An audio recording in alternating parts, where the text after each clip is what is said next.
que se está emitiendo para supervisar constantemente y cada día más puntual al contribuyente. Creo que todo este tipo de legislación que se está emitiendo nos está dando mucho trabajo a nosotros, a los contadores. Digo, mucho trabajo efectivamente de que tenemos que estar atrás de las computadoras y estar mandando mayor información al SAT. Y por otro lado, cumplir con mayor número de obligaciones. Y bueno, pues ya nada más está en nosotros, mis queridos colegas, ver la manera de cómo le podemos cobrar estos honorarios adicionales al contribuyente, al cliente. Aun cuando sabemos que es bastante difícil, muy difícil.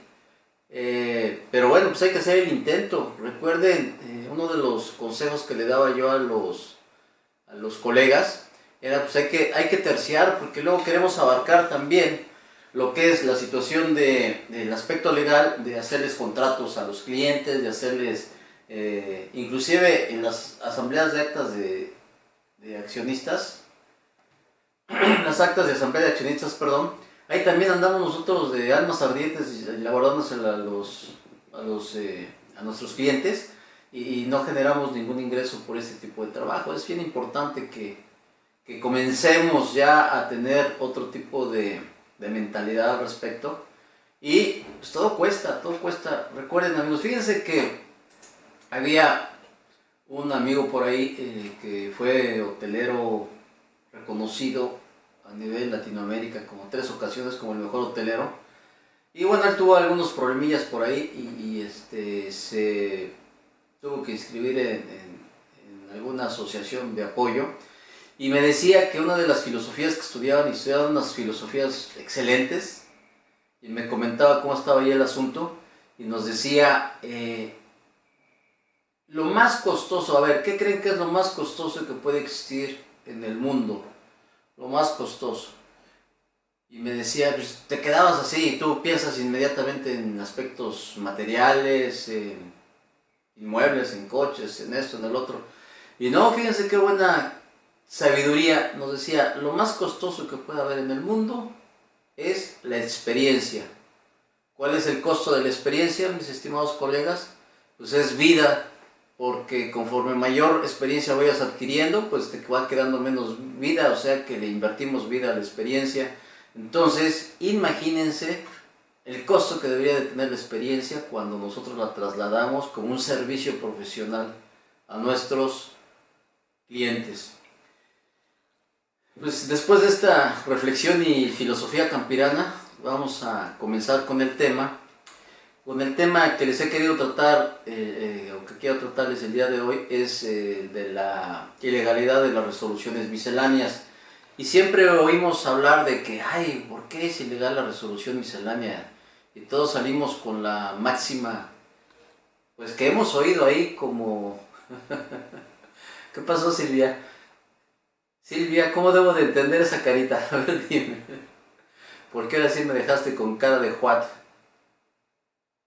A ver si me comentas ahorita. Todos oímos por ahí que nos hacen el comentario de que la resolución miscelánea es ilegal y que por qué no debe de ir más allá de la ley. Bien, pero no nos habíamos puesto a pensar, yo no he visto a alguien que cuando toque ese tema nos comente en qué nos estamos basando para decir cuál es la fundamentación de que la resolución miscelánea es ilegal. Y esto viene a colación porque estábamos comentando y estábamos viendo con algunos fiscalistas más que hacían el comentario de que en el Código Fiscal de la Federación, hace muchos años, sobre 1977, no había ninguna vinculación del código a resolución miscelánea como lo oímos hoy actualmente, que te dice qué es lo que nos establece el código. Que la autoridad fiscal establecerá mediante reglas de carácter general la forma en que se hará tal o cual cosa. Y esas referencias las oímos constantemente o las leemos constantemente en lo que es el Código Fiscal.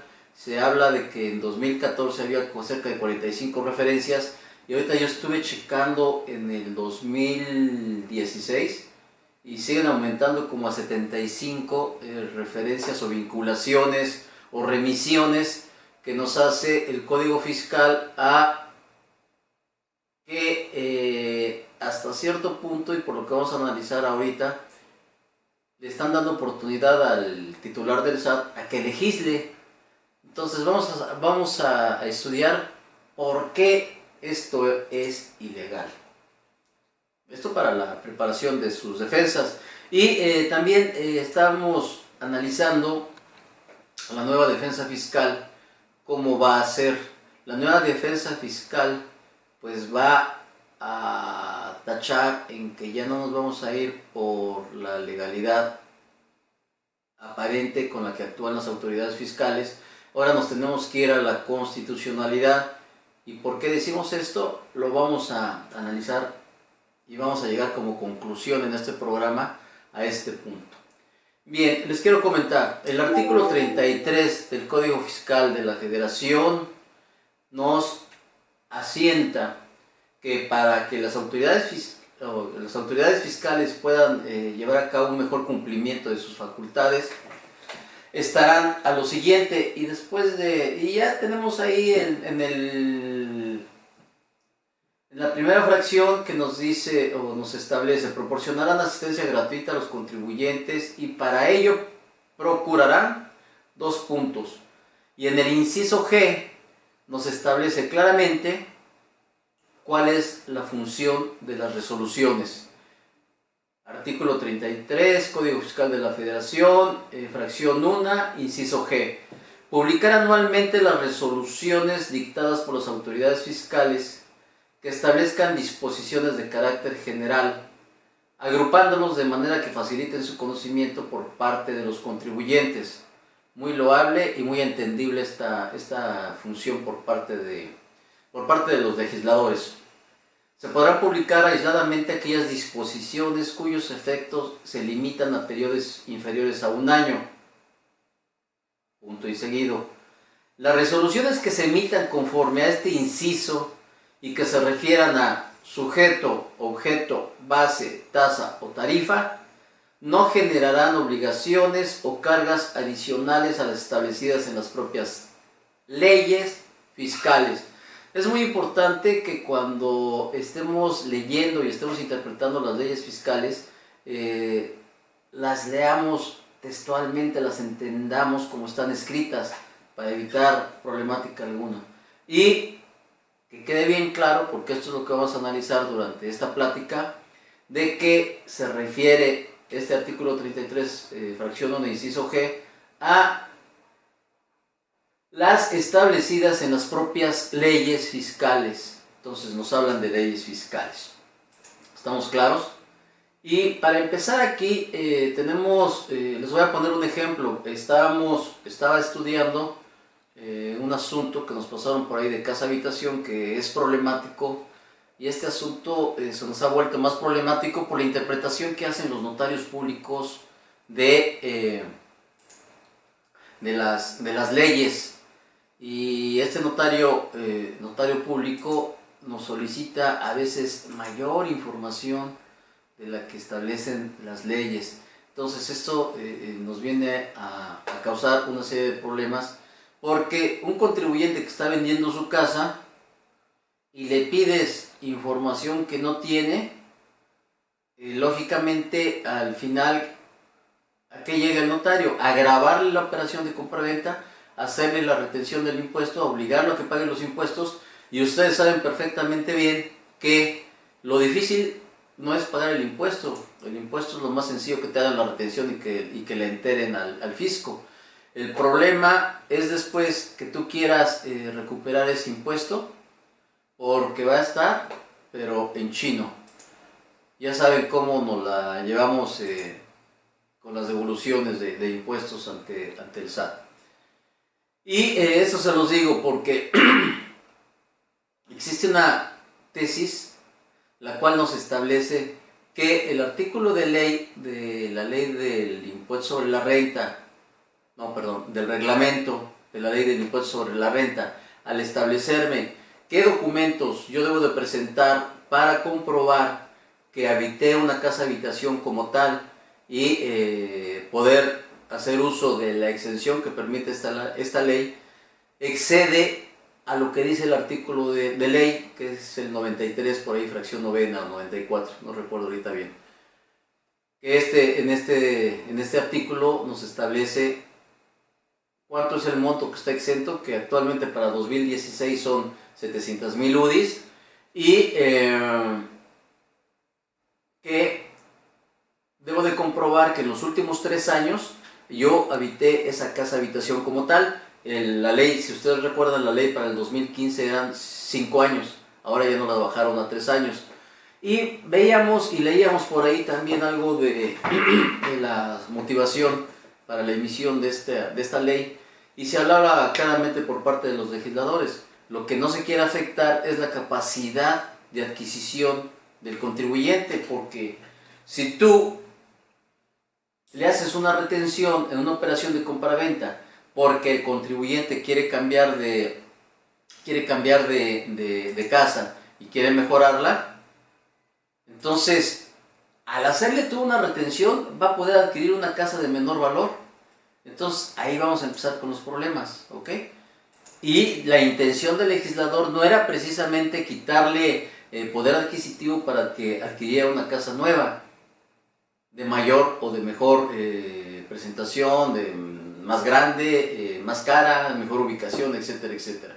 Y entonces, y al quitarte la retención, este efecto inicial es que tú vas a poder comprar una casa de menor valor. Entonces existe una resolución que hay que hacerles caso, una tesis que nos establece que el artículo del reglamento que te establece que los documentos con los cuales tú puedes comprobar que utilizaste la casa habitación como tal son el recibo de luz, el recibo de agua, algún estado de cuenta de alguna tienda departamental, ¿ok?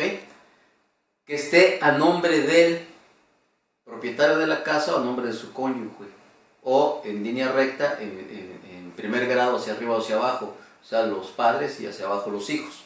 Entonces, al aclarar esto, es importante que entendamos otra situación, estimados amigos y colegas. Muchas veces no entendemos que aunque las tesis no tienen carácter de obligatoriedad para los representantes del Poder Jurisdiccional en la aplicación de sus sentencias, porque recuerden que solamente va a ser obligatorio hasta que se cree jurisprudencia. Las jurisprudencias ya son obligatorias para los tribunales. Hasta que no se cree jurisprudencia no son obligatorios. A lo mejor guiarán la manera en que tú te vas a defender y los agravios que tú vas a exponer ante los tribunales, pero no obligatorio para los jueces, y esa es la problemática. Pero no obstante, hay que entender perfectamente bien que estos criterios los está dando gente que todos los días se dedica a estudiar las leyes fiscales, que todos los días hace sentencias.